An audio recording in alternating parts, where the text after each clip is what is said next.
तो कहानी के शुरू में हमें बताया जाता है कि लोगों के ऊपर अब एक ऐसा कर्ज आ गया है जिसकी वजह से उनकी सोल करप्ट हो जाती है और वो लोग एक मॉन्स्टर में बदल जाते हैं। ये भी कहा जा सकता है कि जिन लोगों की सोल बुरी है वो मॉन्स्टर बन जाते हैं। जितनी ज्यादा बुरी सोल उतने ही ज्यादा भयानक मॉन्स्टर। इन मॉन्स्टर्स को सिर्फ आग से ही मारा जा सकता है, वो भी एक खास टाइम पर जब उनके नाक से खून निकल रहा हो। इस टाइम को ये लोग सीरीज में गोल्डन पीरियड कहते हैं। नाक से खून निकलने का मतलब है कि ये लोग इन्फेक्टेड हैं और एक मॉन्स्टर में बदलने वाले हैं। इंटरेस्टिंग बात ये है कि इस सीरीज में मॉन्स्टर बने लोगों को इन्फेक्टेड नहीं बल्कि कर्स्ड माना जाता है, क्योंकि उनका मॉन्स्टर बनना उनकी सोल से जुड़ा है। बहुत से लोग ऐसे भी हैं जो अपनी इस मॉन्स्टर फॉर्म को कंट्रोल कर सकते हैं। अगर कोई इंसान 15 दिन से ज्यादा अपने आप को मॉन्स्टर बनने से रोक लेता है तो उसे मियो ह्यूमन माना जाता है, क्योंकि वो फिर एक स्टेबल पीरियड में पहुंच जाता है। उसके बाद उसका मॉन्स्टर पूरी तरह उसके कंट्रोल में होता है। सीन कट होकर अब हमें एक ट्रक में बैठे हुए कुछ सर्वाइवल्स को दिखाया जाता है जो अभी तक कर्स्ड नहीं हुए। ये सारे ही सर्वाइवल ग्रीन होम अपार्टमेंट्स के हैं जहाँ से ये कर्स शुरू हुआ था। इन सर्वाइवल्स को अब मिलिट्री बेस लेकर जाया जा रहा था। अब सीन कट होता है और हमें एक और वैन में युंगसू नामी एक लड़के को दिखाया जाता है। युंगसू एक मियो ह्यूमन है, यानी वो कर्स्ड होने के बावजूद भी अपने मॉन्स्टर को काफी दिनों तक कंट्रोल कर पा रहा था। ऐसे में उसके ब्लड से बाकी सभी सर्वाइवल्स के लिए वैक्सीन बनाई जा सकती थी, इसीलिए उसे मिलिट्री की साइंस लैब में लेकर जाया जा रहा था और ये काम कर रहा था सोंगवू। सीन कट होकर हमें लैब के अंदर डॉक्टर लिम को दिखाया जाता है जो मॉन्स्टर बने इंसान के ऊपर एक्सपेरिमेंट करके वैक्सीन बनाने की कोशिश तो कर रही है लेकिन अभी तक नाकाम है। सीन्स दोबारा युंगसू की तरफ शिफ्ट होते हैं। वो जो अभी सोया हुआ था अचानक उसे होश आता है और वो देखता है कि उसका ड्राइवर जिसका नाम सोंगवू है वो उसे मिलिट्री वालों से भगाकर कहीं दूर ले जा रहा है। इस टाइम सोंगवू भी होश में नहीं है क्योंकि उसका मॉन्स्टर अभी उसके ऊपर हावी हुआ हुआ था और ये चीज युंगसू ने नोटिस कर ली थी। इसलिए वो सोंगवू से लड़ते हुए इस गाड़ी को रोकने की कोशिश करता है। देखने को मिलता है कि इनका पीछा एक ईक्यू नामी लड़की भी कर रही थी जो पहले मिलिट्री फोर्स का ही एक हिस्सा थी। साथ ही साथ मिलिट्री की बहुत सी वैन्स और हेलीकॉप्टर्स भी उनका पीछा कर रहे थे। उनको आगे बढ़ने से रोकने के लिए मिलिट्री वाले अपने बॉम्ब के जरिए आगे का ब्रिज ही तोड़ देते हैं, लेकिन चालाक सोंगवू ब्रिज के नीचे से ही अपनी गाड़ी आगे बढ़ा देता है। मिलिट्री वाले इनकी कार पर हमला भी नहीं कर सकते थे क्योंकि ऐसे में युंगसू की जान को खतरा हो सकता था और इन्हें हर हाल में सोंगवू जिंदा चाहिए था क्योंकि वो आखिरी मियो ह्यूमन था जिसके जरिए वैक्सीन बनाने की और इंसानों को बचाने की उम्मीद जागी हुई थी। यहाँ एक युंग जो मिलिट्री वालों की गाड़ी के पास ही अपनी गाड़ी रोकती है, उसे मिलिट्री के 2 ऑफिसर्स बात करते हुए सुनाई देते हैं जो कह रहे थे कि मिलिट्री बेस के अंदर कुछ और भी मियो ह्यूमंस हैं, लेकिन फिर भी उन्हें बेहतर एक्सपेरिमेंट के लिए युंगसू ही चाहिए और उसके वहां जाते ही बाकी मियो ह्यूमंस को मार दिया जाएगा क्योंकि वो फिर उनके लिए किसी काम के नहीं रहेंगे। सीन कट होकर दोबारा हमें ग्रीन होम अपार्टमेंट के सर्वाइवल्स को दिखाया जाता है जिन्हें मिलिट्री बेस लेकर जाया जा रहा था, लेकिन रास्ते में ब्रिज टूटा होने की वजह से इनको रुकना पड़ता है। गाड़ी अगर आगे बढ़ानी थी तो इन्हें वहाँ का मलबा हटाना था, जो काम भी सर्वाइवल से ही करवाया जाता है और हमें दिखाया जाता है कि सर्वाइवल्स के साथ ये फौजी बहुत ही बुरा सलूक कर रहे हैं। इसी दौरान यहाँ एक आदमी के नाक से खून निकलने लगता है। सोल्जर्स उसे ये समझते हुए पकड़ लेते हैं कि शायद वो मॉन्स्टर में बदलने लगा है, लेकिन यहाँ उसकी वाइफ चिल्ला चिल्ला कर सबको बताती है अरे नहीं, उन्हें मत मारो, उन्हें ब्लड कैंसर है। लेकिन सोल्जर्स ये कहते हुए उसे शूट कर देते हैं कि अगर वो मर गया तो हम मान लेंगे कि वो इन्फेक्टेड नहीं है। गोली मारने पर वो इंसान मर जाता है और उसकी फैमिली दुख से टूट जाती है। जिस लड़के को भी सोल्जर्स ने मारा था उसके डैड इन सोल्जर्स पर गुस्सा होने लग जाते हैं, जिसके जवाब में सोल्जर्स उसे भी टॉर्चर कर करके जान से ही मार डालते हैं। जो सोल्जर ये बुरा काम कर रहा था इन सर्वाइवल्स में उसकी मॉम भी थी जो रोते हुए उससे ये जुल्म बंद करने को कह रही थी, लेकिन वो लड़का एक नहीं सुनता। यही मलबा हटाते हुए सर्वाइवल्स में से एक सर्वाइवल को मलबे के अंदर से एक बच्चे के रोने की आवाज सुनाई देती है। इससे पहले कि वो कुछ कहता है यहाँ पे एक बहुत बड़ा मॉन्स्टर आ जाता है जो तेजी से इधर उधर भाग रहा था। सारे उसे देखकर घबरा जाते हैं। यहाँ भगदड़ मच जाती है। सोल्जर अंधाधुन उसके ऊपर फायरिंग करने लग जाते हैं, जिसके नतीजे में वो मॉन्स्टर तो नहीं मरता लेकिन यहाँ काफी सारे इंसान मारे जाते हैं। इस मॉन्स्टर को मारने के लिए बॉम्ब का भी इस्तेमाल किया जाता है, जिसके नतीजे में और इंसान भी मारे जा चुके थे। अच्छी बात ये थी कि उस मॉन्स्टर ने अभी तक किसी इंसान के ऊपर हमला नहीं किया था। जितने भी इंसान मारे गए थे वो सोल्जर्स के ही हमले से मारे गए थे। ये मॉन्स्टर अच्छी थी, इसका अंदाजा हमें ऐसे होता है कि वो एक बच्ची को भी बचाकर उसकी मॉम तक पहुंचाती है। मौका पाते ही अब सारे के सारे सर्वाइवल्स अपने अपने ट्रक पे बैठ जाते हैं। ग्रीन होम अपार्टमेंट्स वाले सर्वाइवल भी अपने ट्रक में बैठ जाते हैं, जिसका ड्राइवर था मिलिट्री ऑफिसर चैंग योंग। इस जगह एक मॉन्स्टर आया हुआ था, इन सब की जान को खतरा था। चैंग योंग का सीनियर जल्दी से अपने ट्रक को भगाने को कहता है, लेकिन वो ट्रक आगे नहीं लेकर जाता क्योंकि एक सर्वाइवर ली योंग अभी पीछे ही रह गई थी। अपनी बॉस की डांट सुनने के बावजूद भी वो ली योंग का वेट करता रहा। ली योंग यहाँ उस सोल्जर को दिख रही थी जिसने अभी कुछ देर पहले बेफजूल एक लड़की और उसकी डैड की जान ली थी। हालांकि उसकी मॉम ने उसे मना भी किया था और अब उसे उसकी बुरे की सजा यही इस दुनिया में मिल जाती है, क्योंकि मिलिट्री की चलाई हुई गोलियों की वजह से अब उसकी मॉम भी मारी जा चुकी है, जिन्हें देखकर ये ऑफिसर बहुत ही ज्यादा दुखी होता है और अपने ही गन से अपने आप को मार देता है। लियोंग चुपचाप खड़ी ये सब कुछ देख रही थी। उसके मरने के बाद वो इस ऑफिसर की गन उठाती है और अपने ट्रक में बैठ जाती है, जिसके बाद चैन योंग भी अपना ट्रक स्टार्ट कर देता है। चैन योंग के सीनियर ऑफिसर लगातार उसके ऊपर गुस्सा कर रहे थे, यहाँ तक कि वो उसे मारने भी लग जाते हैं और ये देखकर लियोंग को गुस्सा आ जाता है। वो उसके ऊपर गन पॉइंट कर देती है और कहती है, जैसा मैं कह रही हूँ बस वैसा ही करो, चलो ग्रीन होम अपार्टमेंट वापस लेकर जाओ इस ट्रक को।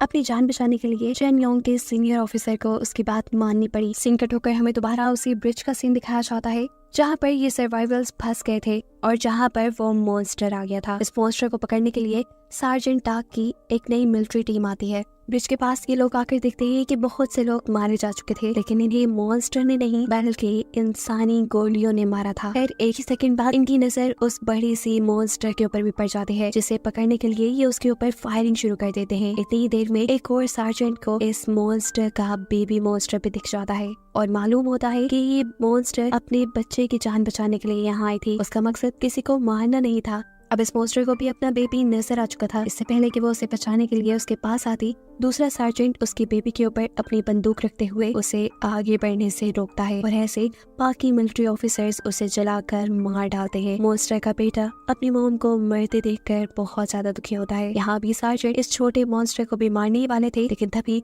सार्जेंट टाक आकर उसे रोक देते हैं और कहते हैं, इसे मत मारो। जवाब में दूसरा सार्जेंट कहता है, मॉन्स्टर्स को मारना हमारी ड्यूटी है और हमने ये वादा किया हुआ है। और फिर सार्जेंट टाक कहते हैं, नहीं, हमने सिर्फ बुरे मॉन्स्टर्स को मारने का वादा लिया है जो इंसानों को नुकसान पहुंचाएंगे। ऐसे सार्जेंट टाक के कहने पर दूसरे सार्जेंट इस मॉन्स्टर बच्चे को छोड़ देते हैं और ये बच्चा यहाँ से चला जाता है। सीन कट होकर अब हमें युंगसू को दिखाया जाता है। सांगवू को से लेकर एक मॉल में आ चुका था। वो यहाँ खुद भी अच्छे कपड़े पहनता है और युंगसू को भी यही करने को कहता है, लेकिन युंगसू उसकी बात मानने को तैयार नहीं था। जवाब में सांगवू कहता है, अरे तुम तो मेरा शुक्र मनाओ, मैं तुम्हें बचाकर यहाँ तक ले आया, वरना अभी तुम लैब में होते और तुम्हारे ऊपर ऊट पटांग के एक्सपेरिमेंट चल रहे होते। सोंगवू बताता है कि वो खुद भी मिलिट्री लैब से भाग कर आया था क्योंकि वो जीना चाहता था और वहाँ पर मियो ह्यूमंस के ऊपर बहुत ही गंदे एक्सपेरिमेंट चल रहे थे।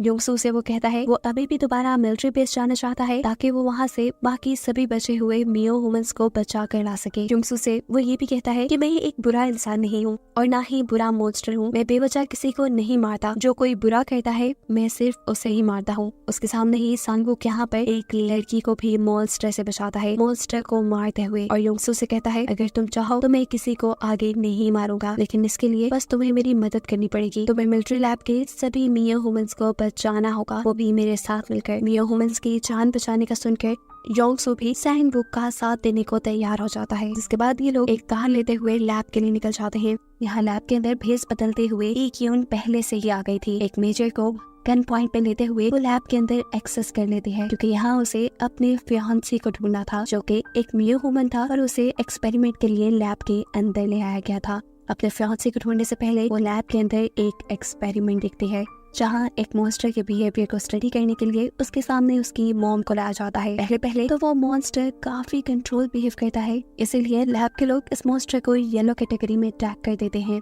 लेकिन गलती से ये मॉन्स्टर अपनी मॉम की ही उंगलियां काट देता है।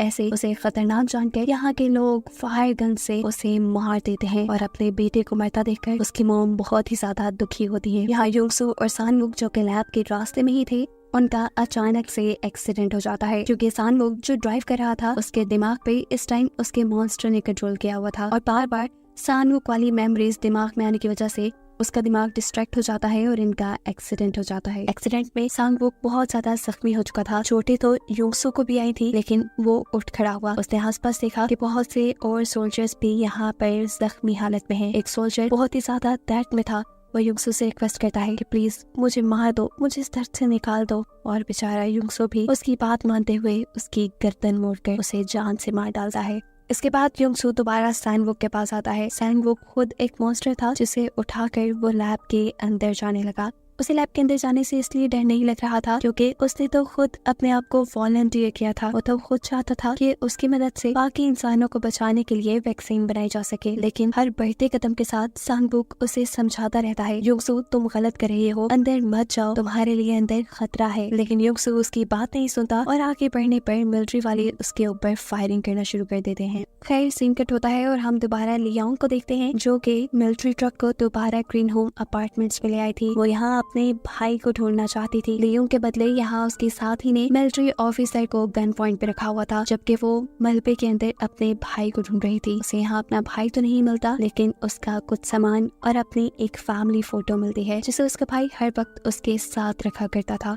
हमें मालूम होता है कि उसकी कुछ डिजायर थी, कुछ ख्वाहिशें थी अपनी फैमिली को लेकर और इन्हीं ख्वाहिशों की वजह से उसकी सोल कर्स हुई थी और वो एक मॉन्स्टर बना था। यहाँ ट्रक के अंदर हमें देखने को मिलता है कि वो मिलिट्री ऑफिसर एक दूसरे सर्वाइवल को वैक्सीन और शेल्टर का लालच देते हुए उसे लड़की के हाथ से गन लेने को कहता है और ऐसा करते ही वो जब आजाद होता है तो फौरन ही जाकर लियोंग को पकड़ लेता है। लियोंग ने उसे इतना सताया जो था, अब लियोंग को ये भुगतना था। उसे मारते हुए वो वापस ट्रक तक ले आया और चैंगयोंग से उसने अब सभी सर्वाइवल्स को बांधने को कहा। जितने में चैंगयोंग ये काम कर रहा था उन्हें करीब ही मॉन्स्टर्स की आवाजें आने लगी, यानी ये लोग अगर ज्यादा देर यहाँ रुकते तो उनकी जान को खतरा भी हो सकता था। यहाँ मॉन्स्टर्स थे। हाथ बांधे हुए चैंगयोंग लियांग की रस्सी ढीली छोड़ देता है ताकि वो अपने हाथ छुड़वाकर सबको बचा सके। इससे पहले कि ये लोग यहाँ से आगे बढ़ जाते, यहाँ पर इन्हें एक औरत दिखाई देती है।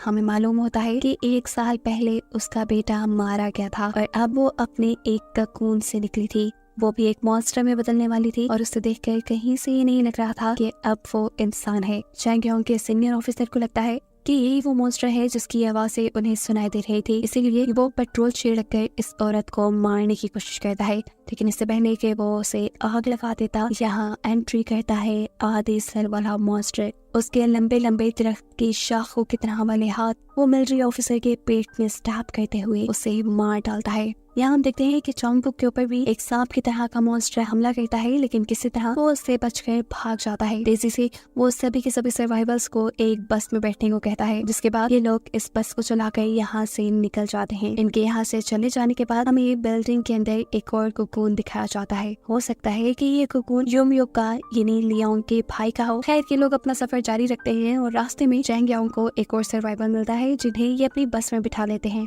आखिर रात भी हो जाती है, इन्हें अपनी बस रोकनी पड़ती है और हमें देखने को मिलता है कि बस में एक लड़का मॉन्स्टर में बदल गया है, जिसे बस में चढ़ने वाला ये आदमी बहुत ही हिम्मत करके मार डालता है। इनकी इस पूरी लड़ाई में गलती से एक लड़की भी उनकी चलाई गोली की वजह से मारी गई थी, जिसकी मौत से इन सबको काफी दुख हुआ था। लेकिन खैर अभी इस लड़की की डेड बॉडी को यहाँ से ले जा नहीं सकते थे, इसीलिए बस में छोड़कर वो इस लड़की को बाकी सब आगे बढ़ जाते हैं। सीन कट होकर हमें लैब का सीन दिखाया जाता है जहाँ पर सानवुक की बॉडी को एक रैपर से निकाला जा रहा है। असल में मिलिट्री वालों को लग रहा था कि वो मर चुका है, लेकिन जैसे ही मिलिट्री वाले उसका बैग खोलते हैं एकदम से वो होश में आ जाता है और अपने सामने खड़े हुए मिलिट्री ऑफिसर्स के ऊपर हमला करके अपने आप को बचा लेता है। अभी तक वो पूरी तरह हील नहीं हुआ था, इसलिए क्रॉल करते हुए वो फर्स्ट एड बॉक्स तक पहुंचता है और अपने आप को एक एनर्जी का इंजेक्शन लगाता है। सीन कट होकर हम सार्जेंट टाक को देखते हैं जो अपने सभी सोल्जर्स को ढूंढ रहे थे। ब्रिज के आसपास उन्हें अपने बहुत सारे सोल्जर्स मरे हुए मिलते हैं। देखकर उन्हें काफी दुख होता है कि उनकी टीम के इतने सारे लोग मारे गए और अब वो अपनी टीम से कहते हैं आगे चलकर बाकी सोल्जर्स को ढूंढो। लेकिन तब उनके साथी यानी सार्जेंट किम उनसे कहते हैं सार्जेंट प्लीज हमें अपने बचे हुए सोल्जर्स के बारे में इस टाइम सोचना चाहिए, हमें वापस मिलिट्री बेस के अंदर चले जाना चाहिए। यहाँ ना चाहते हुए भी सार्जेंट टाक को उनकी बात माननी पड़ती है क्योंकि दूसरे सोल्जर्स के बचने के चांसेस भी कोई 1 से 2% ही थे। जाने से पहले सार्जेंट टाक सभी मरे हुए सोल्जर्स को रिस्पेक्ट देते हुए जला देते हैं और फिर आगे बढ़ते हैं। यहाँ लैब के अंदर अब हमें युंगसू को दिखाया जाता है। डॉक्टर लिम ने उसके ऊपर एक्सपेरिमेंट शुरू कर दिए थे। एक्सपेरिमेंट के तौर पे अब युंगसू को पूरा खून से नहला दिया जाता है और उसके सामने रखा जाता है एक बहुत ही खौफनाक मॉन्स्टर। ये बहुत ही ज्यादा एग्रेसिव था। डॉक्टर लिम ये देखना चाहते थे कि क्या इतने एग्रेसिव मॉन्स्टर के सामने उससे लड़ने के लिए युंगसू का मॉन्स्टर जागेगा या नहीं। एकदम से ये बड़ा सा मॉन्स्टर युंगसू के ऊपर हमला कर देता है। युंगसू का मॉन्स्टर तो नहीं जागता, लेकिन अब युंगसू की जान पूरी तरह खतरे में थी। इससे पहले कि ये मॉन्स्टर उसे बाइट करता, मॉन्स्टर की सारी यादें उसे वापस आ जाती हैं। उसे वो टाइम याद आ जाता है जब वो एक इंसान था। वो युंगसू से कहता है, नहीं, मैं किसी के ऊपर हमला नहीं कर सकता। वो अभी यही बात कर रहा था कि लैब में खड़े हुए दूसरे ऑफिसर्स ने आग के जरिए इस मॉन्स्टर को मार दिया था, क्योंकि उन्होंने तो यही देखा था कि मॉन्स्टर ने युंगसू पे हमला कर दिया। ये तो नोटिस ही नहीं किया कि मॉन्स्टर हमला करने के लिए आगे बढ़ा जरूर था, लेकिन उसने युंगसू को चोट नहीं पहुंचाई थी। उसकी मौत को देखकर युंगसू को बहुत दुख होता है और वो रोते हुए डॉक्टर निम से कहता है, अरे इसे क्यों मार दिया, ये बुरा तो नहीं था। जवाब में डॉक्टर निम उसे कहते हैं, जो हमारे काम का नहीं होता हम उसे मार देते हैं। ये बात सुनने के बाद युंगसू रोता रहता है। असल में मॉन्स्टर इतने बुरे भी नहीं थे जितना उन्हें बताया जा रहा था। खैर, अब युंगसू दोबारा डॉक्टर लिम के पास जाता है और कहता है कि मैं अपने आप को वॉलंटियर करने के लिए तैयार हूँ, मेरे से आप लोग वैक्सीन बनाएं। डॉक्टर निम यहाँ उसे वार्न भी करते हैं, कैसा करते हुए तुम्हारी जान भी जा सकती है। लेकिन युंगसू हर कीमत पे बाकी लोगों को बचाने के लिए तैयार था। इधर देखने को मिलता है कि सार्जेंट टाक की पूरी टीम के साथ साथ चैंगयोंग भी ग्रीन होम अपार्टमेंट्स के सर्वाइवल को लेकर यहाँ सेफ्टी कैंप में आ चुका है, जहाँ सार्जेंट टाक सभी सर्वाइवल्स के ऊपर एक नजर दौड़ाते हैं। और तभी एक और ऑफिसर आकर उन्हें मेजर का एक मैसेज देता है कि उनकी टीम को आगे रेस्क्यू ड्यूटी से रोक दिया गया है, क्योंकि इस काम में पहले भी 2 सार्जेंट मारे जा चुके हैं। सार्जेंट टाक को समझ नहीं आ रही थी कि मेजर ने ऐसा गंदा डिसीजन क्यों लिया। जहाँ मेजर उनसे कहते हैं, सार्जेंट, हम जितनी भी कोशिश कर ले, इंसानों का बच पाना हमारे हाथ में नहीं। सार्जेंट टाक को उनकी बातें समझ नहीं आ रही थी। यहाँ मेजर अब सार्जेंट टाक से कहते हैं, अगर आपकी फोर्स सेफ्टी कैंप के अंदर है तो उन्हें लेकर अपनी मिलिट्री बेस के अंदर चले जाएं, क्योंकि सेफ्टी कैंप के अंदर खतरा है। जनरल की बातें सार्जेंट टाक को बिल्कुल समझ नहीं आ रही थी कि आखिर वो ऐसा कह क्यों रहे थे। इतना तो सार्जेंट टाक भी जान गए थे कि मेजर जरूर उनसे कुछ छुपा रही है। इससे पहले कि सार्जेंट टाक उनसे कुछ पूछ पाते, यहाँ मेजर अपने आप को गोली मारकर अपनी जान खत्म कर देते हैं। अब सीन कट होता है और हमें दोबारा मिलिट्री लैब का सीन दिखाया जाता है। एक यून जो कि इस लैब के अंदर आ चुकी थी अपने फियांसे को ढूंढने के लिए, वो अब लैब के एक दूसरे चैम्बर में जाने की कोशिश कर रही थी, लेकिन यहाँ के लिए उसे एक पास चाहिए था। हलचल महसूस होने पर डॉक्टर लिम यहाँ जाते हैं। वो ईक्यून को पहचान लेते हैं और कहते हैं, क्या मैं तुम्हारी कुछ मदद कर सकता हूँ? असल में मैंने तुम्हें पहचान लिया है, तुम सांगवुक की फियांसी हो ना? वो मेरा दोस्त है, अगर तुम उससे मिलना चाहती हो तो मैं तुम्हारी मदद कर सकता हूँ। सांगवुक वही लड़का था जो युंगसू को यहाँ तक लेकर आया था। ईक्यून को डॉक्टर लिम की बात पे यकीन नहीं था, इसीलिए वो डॉक्टर लिम के ऊपर भी गन पॉइंट कर लेती है। डॉक्टर लिम अब उसे एक कंटेनर के पास लेकर जाते हैं, जिस मिरर के कंटेनर के अंदर सांगवुक को रखा गया था। उसे देखकर यहाँ उसे रोना आ जाता है, उसकी हालत खराब हो जाती है, उसको जोर से पेट में दर्द भी होने लगता है, जहाँ हमें मालूम होता है कि असल में ईक्यून प्रेग्नेंट है। यहाँ डॉक्टर के जरिए ईक्यून को मालूम होता है कि ईक्यून के पेट में जो बच्चा है वो भी कर्स्ड है, इन्फेक्टेड है, यानी जब वो पैदा होगा तो वो एक मॉन्स्टर होगा, क्योंकि उसका बाप एक मॉन्स्टर है। दूर खड़ा सांगवुक ये सब कुछ देख रहा था। खैर, अब हम देखते हैं कि डॉक्टर लिम को यहाँ से कुछ सोल्जर्स पकड़कर ले जाते हैं। उन्हें ले जाया गया था प्राइम मिनिस्टर के पास। प्राइम मिनिस्टर यहाँ पर डॉक्टर लिम को एक टेची केस खोलने को कहते हैं, जिसे खोलने पर उन्हें इसके अंदर कुछ नहीं मिलता।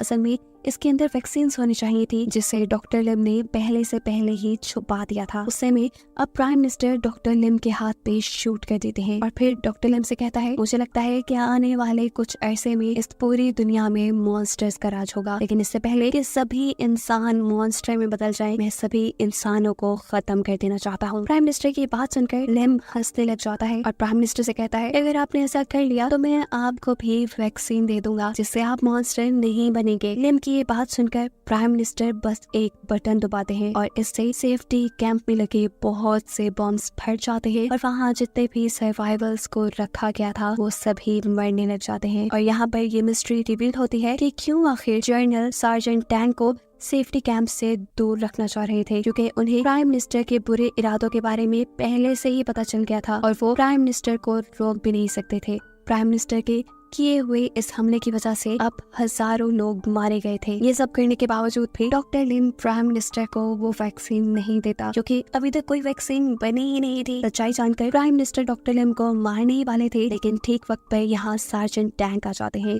और प्राइम मिनिस्टर और उनकी पूरी टीम को मारते हुए वो डॉक्टर लिम को बचा लेते हैं। लैब के अंदर हमें दिखाया जाता है कि सोंगबू लैब के अंदर के सभी मॉन्स्टर्स को आजाद कर देता है और उसे ऐसा करने से योंगसू रोक भी रहा था। इसी चक्कर में इन दोनों के दरमियान में लड़ाई भी हो जाती है और सैंगवू योंगसू को अपनी पावर से फ्रीज भी कर देता है। फ्रीज करने के बाद उसे लगा कि योंगसू मर गया है, इसीलिए वो उसे ऐसे ही यहाँ से छोड़कर आगे बढ़ गया। खैर, अब सीन यहीं से कट होता है और हमें आज से तकरीबन 1 साल बाद का वक्त दिखाया जाता है। सर्वाइवल्स बहुत ही थोड़े बचे हैं और उन्होंने स्टेडियम को अपना ठिकाना बनाया हुआ है। इन सब लोगों का ख्याल रखने के लिए इन सब लोगों के लीडर 2 हैं, एक है सार्जेंट टैग और दूसरा चीफ जी। सार्जेंट टैग इन सब लोगों की हिफाजत करता है।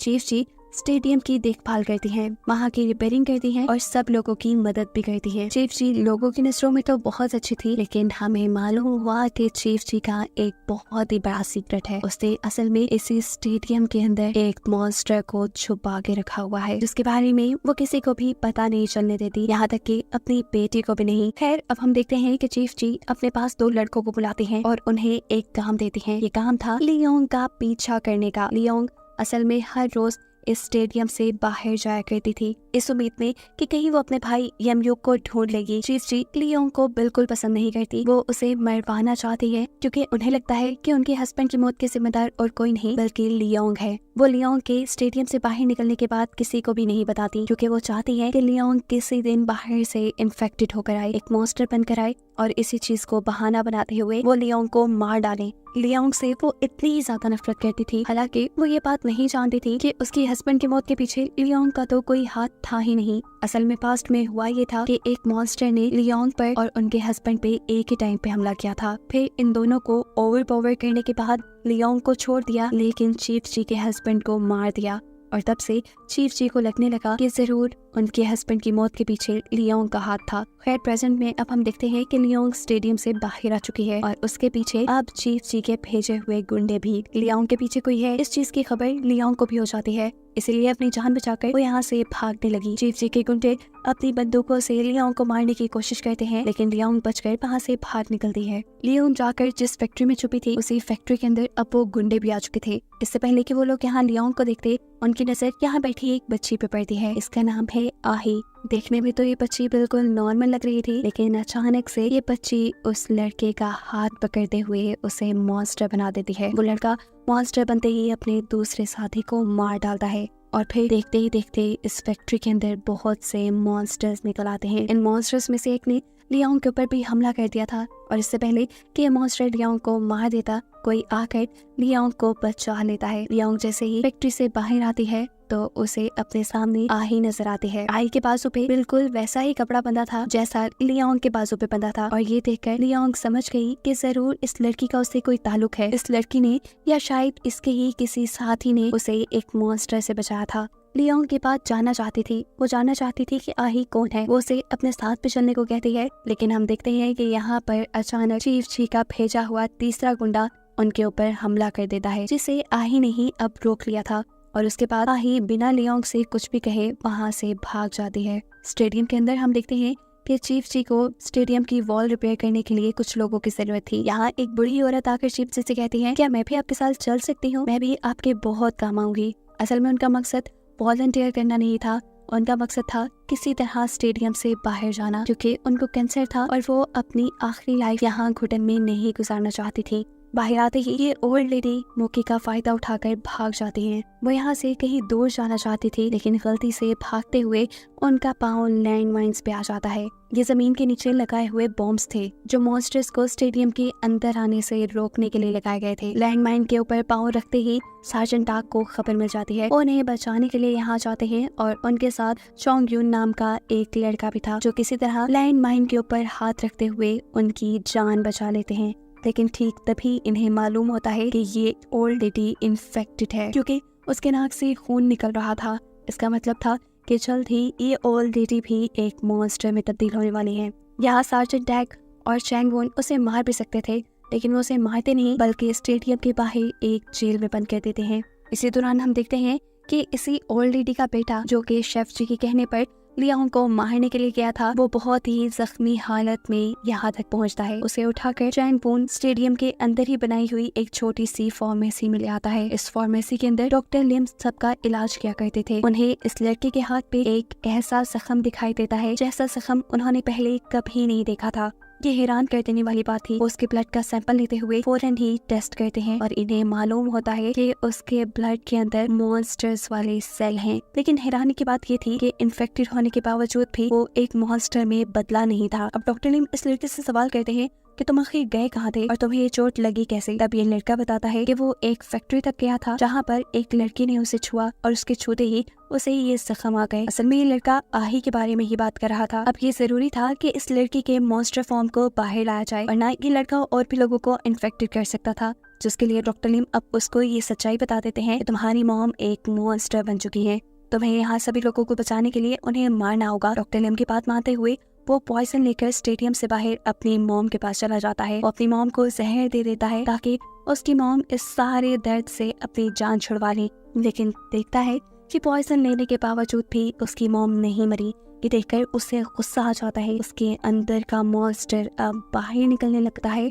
जिसके चलते वो बेदर्दी से अपनी मॉम को मार देता है। ये तो डॉक्टर लिम ने भी नहीं सोचा था कि वो इतने बुरे तरीके से रिएक्ट करेगा।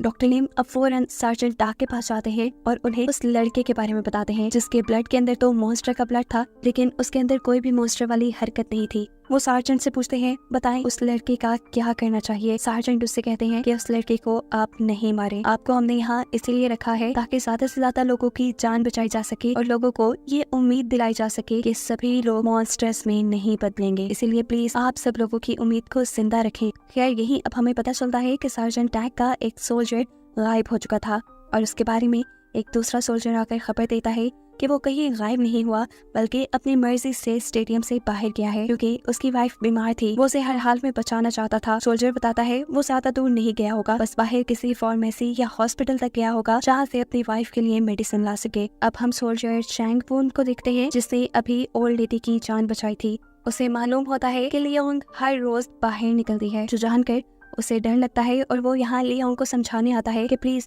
तुम हर रोज बाहर ना जाया करो, ऐसे तुम्हारे अलावा बाकी लोगों की जानों को भी खतरा हो सकता है। अगर किसी दिन तुम इन्फेक्टेड होकर आ गई तो देखो सब मर जाएंगे।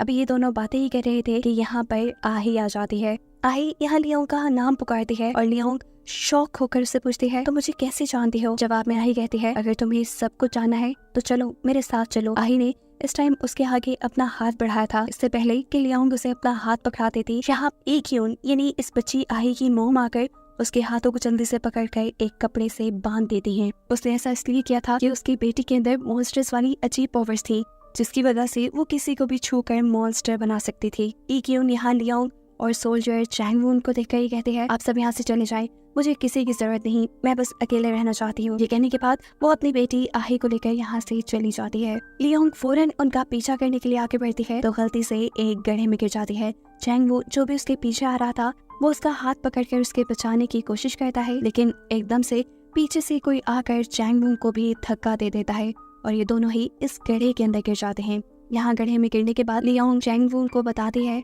कि इस बाहर की दुनिया में कोई ऐसा है जो बार बार उसे बचा लेता है। मैं नहीं जानती वो कौन है, मैं उसे तलाश करना चाहती हूँ कि कौन बार बार मुझे बचा रहा है। लियोंग कहती है मैं बस एक मर्तबा उसे देखना चाहती हूँ कि आखिर वो है कौन, लेकिन पता नहीं क्यों ऐसा लगता है कि जैसे वो मेरे सामने ही नहीं आना चाहता। खैर इनकी बात खत्म हो जाती है और रात भी सुबह होने पर कोई इस गड्ढे के अंदर रस्सी फेंकता है जिसे पकड़ते हुए ये दोनों बाहर निकल आते हैं। बाहर निकलते ही ये दोनों उन्हें देखना चाहते थे जिन्होंने उन्हें गड्ढे से बाहर निकाला था। इससे पहले कि वो देख पाते मॉन्स्टर्स यहाँ उनके ऊपर हमला कर देते हैं और यहाँ दो अजीब से घास फूस पहने हुए लोग उन मॉन्स्टर्स को अपनी आग वाली गन से मारकर उनकी जान बचा लेते हैं।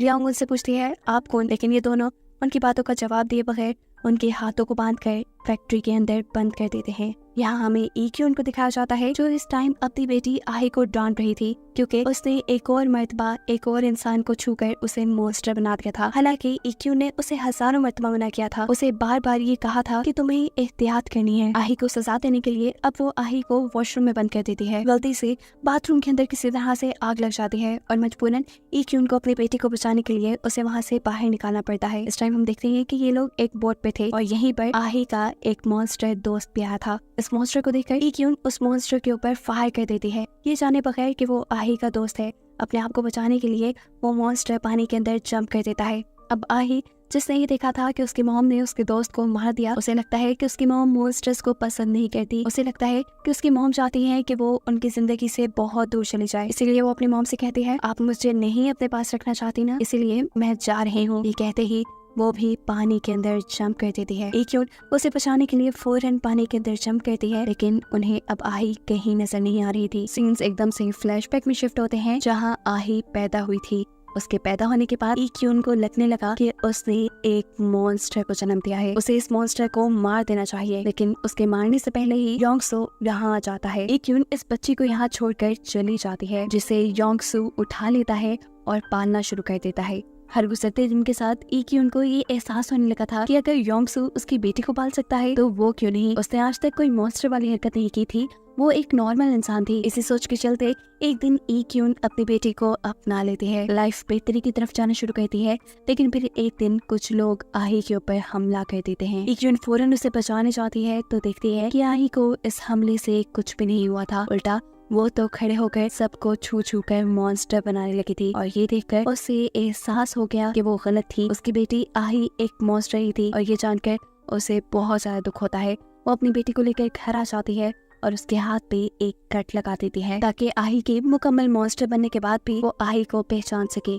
सीन्स दोबारा प्रेजेंट में शिफ्ट होते हैं और हम आही को जिंदा दिख रहे हैं। आई इस टाइम लियोंग के पास है, जो उसे एक गड्ढे के अंदर धक्का दे देती है और तब योंगसू आकर उसे यहाँ बचा लेता है। उसे बचाने के बाद वो फौरन आही के पीछे चला जाता है और यहाँ वो घास का कोट पहना हुआ आदमी लियोंग को यहाँ से जाने को कह देता है। यहाँ योंगसू आही से सवाल करता है कि तुमने ऐसा क्यों किया, तुमने उस लड़की को गड्ढे में धक्का क्यों दिया। जवाब में आही कहती है, क्योंकि वो लड़की मुझे बिल्कुल पसंद नहीं, वो बहुत बुरी है, वो हमेशा मेरे दोस्तों को नुकसान पहुंचाती है, हालांकि मेरे दोस्तों हमेशा उसे बचाते हैं। वो योंगसू से कहती है, तुम्हें पता है इंसान बिल्कुल अच्छे नहीं, पहले पहले मुझे लगता था कि इंसान अच्छे हैं मेरी मॉम की तरह, इसीलिए मैं अपने मॉन्स्टर दोस्तों के साथ मिलकर उनकी मदद किया करती थी। लेकिन अब मुझे पता चला कि इंसान बिल्कुल अच्छे नहीं, वो हमें बुरा समझते हैं और बुरी तरह ही ट्रीट करते हैं। वो कहती है, अब तो मेरी मॉम ने भी मुझे दुख पहुंचाया है, अब मैं भी वापस उनके पास नहीं जाऊंगी, अब मुझे भी किसी की जरूरत नहीं। अब योंगसू आही को यही छोड़कर इक्यून के पास जाता है। इक्यून के घर पे आग लगी हुई थी और इक्यून जख्मी थी। वो जल्दी से इक्यून को पकाकर बाहर ले आता है और यहाँ इक्यून उससे कहती है, मैं हार गई, मुझे लगता था कि मैं अपनी बेटी को ठीक कर लूंगी, लेकिन वो एक मॉन्स्टर ही रही। जिसके जवाब में योंगसू कहता है कि इसमें तुम्हारा कोई कसूर नहीं था। उनकी इन्हीं बातों के दौरान इक्यून बेहोश हो जाती है और योंगसू उसे बचाने के लिए यहाँ से बाहर ले आता है लियोंग के पास। ये लोग उसका फर्स्ट एड यहाँ के रहने वाले करीबी लोगों के जरिए करना चाहते थे, लेकिन वो लोग इनकी मदद नहीं करते, उल्टा योंगसू के ऊपर ही गोली चला देते हैं। किस्मत से योंगसू के ऊपर ये गोली बिल्कुल भी असर नहीं करती, क्योंकि वो एक मॉन्स्टर था। इन्हें इक्यून की जान बचानी ही थी, इसलिए कि इक्यून को अपने स्टेडियम वाली फार्मेसी में ले आते हैं। यहाँ फार्मेसी में इनके पास ऑक्सीजन टैंक नहीं था और इक्यून को बचाने के लिए इस टाइम उसे ऑक्सीजन देना बहुत जरूरी थी। ऑक्सीजन टैंक न होने की वजह से उसकी जान खतरे में थी। अपने आखिरी लम्हों में वो अपनी बेटी से मिलना चाहती थी, इसीलिए योंगसू किसी तरह आही को समझाकर यहाँ ले आता है। आही उससे आखिरी मर्तबा मिलती है और उसका हाथ पकड़ती है। उसको छूते ही इक्यून एक मॉन्स्टर में बदल चुकी थी। मॉन्स्टर बनते ही वो यहाँ से भागकर चली जाती है। वो परो वाली मॉन्स्टर बनी थी, जो अब बेदर्दी से सब लोगों को मारने लगी थी। उसे रोकने के लिए यहाँ योंगसू उससे लड़ने लग जाता है। लड़ते हुए योंगसू ये नोटिस करता है कि इक्यून का अपने ऊपर बिल्कुल कंट्रोल नहीं, वो आधी इंसान और आधी मॉन्स्टर है और इसी कश्मकश की वजह से वो बहुत ज्यादा दर्द में है। इसी दर्द से आजादी देने के लिए योंगसू उसे मार देता है। उसको मारने के बाद योंगसू अब स्टेडियम के अंदर आने लगता है, जहाँ लियोंग दिखती है कि अब उसके अंदर का भी मॉन्स्टर बाहर आने लगा था।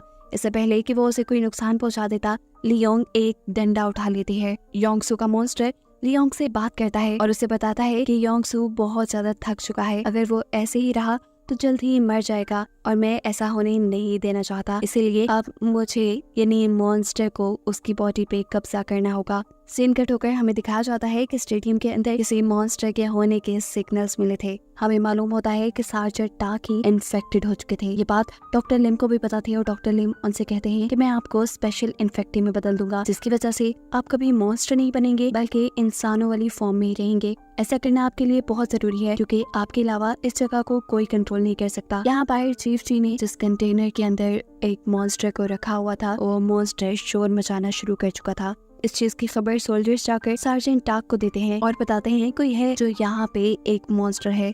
सबको ब्लड टेस्ट के लिए इकट्ठा कर लिया जाता है और जैसे ही सार्जेंट टाक की बारी आती है तो यहाँ की लाइट चली जाती है और ऐसे ही किसी को सार्जेंट टाक की हकीकत पता नहीं चलती कि वो भी इन्फेक्टेड हो चुके थे। आगे सार्जेंट टाक को पता चलता है कि किसी ने जानबूझकर वायर्स काटे थे, जिसकी वजह से सार्जेंट टाक के ऊपर किसी का ध्यान ही नहीं गया। तभी वहाँ नीचे इन्हें एक रिंग मिलती है जो कि चीफ जी की बेटी की थी। ये देखते हुए सार्जेंट टाक चीफ जी को अपने पास बुलाते हैं। हालांकि चीफ जी को ये बात मालूम थी कि उनकी बेटी ने ये काम किया है। असल में उन्होंने खुद ही अपनी बेटी के जरिए काम करवाया था, लेकिन सार्जेंट टाक के सामने वो ऐसा बिहेव करती हैं जैसे उन्हें इस बारे में कुछ भी पता नहीं। असल में वो इस टाइम एक दूसरे आदमी को बचाना चाह रही थी जो भी इन्फेक्टेड था। ये सारी भगदड़ खत्म होने के बाद वो उस इन्फेक्टेड आदमी को लेकर अपने एक खुफिया रूम में आती है और इस आदमी से कहती है कि अगर तुम्हारे बारे में किसी को भी पता चल गया कि तुम इन्फेक्टेड हो तो तुम्हें ये लोग मार देंगे, तुम्हारा इलाज नहीं किया जाएगा। अगर तुम जिंदा रहना चाहते हो तो तुम मेरी बात मानो, यहाँ बेसमेंट पे चले जाओ, जहाँ जाकर अगर तुम मॉन्स्टर में बदले भी तो भी तुम्हें कोई देख नहीं पाएगा। चीफ जी की बात मानते हुए वो नीचे चला जाता है जहाँ एक मॉन्स्टर अब उसके ऊपर हमला कर चुका था।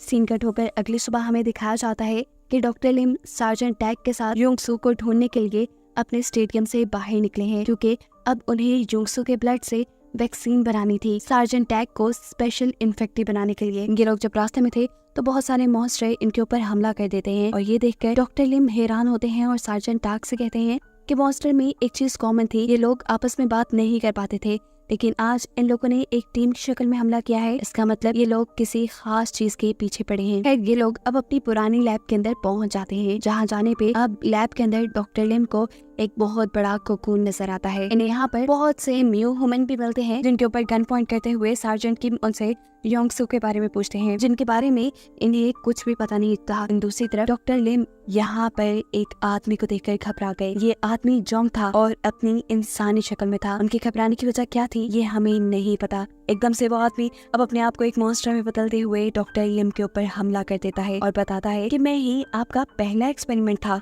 ये जानकर डॉक्टर शॉक हो जाते हैं। इसी दौरान हम देखते हैं कि लैब में बना हुआ कोकून भी फट जाता है और इसके अंदर से एक नया मियो ह्यूमन बाहर निकलता है।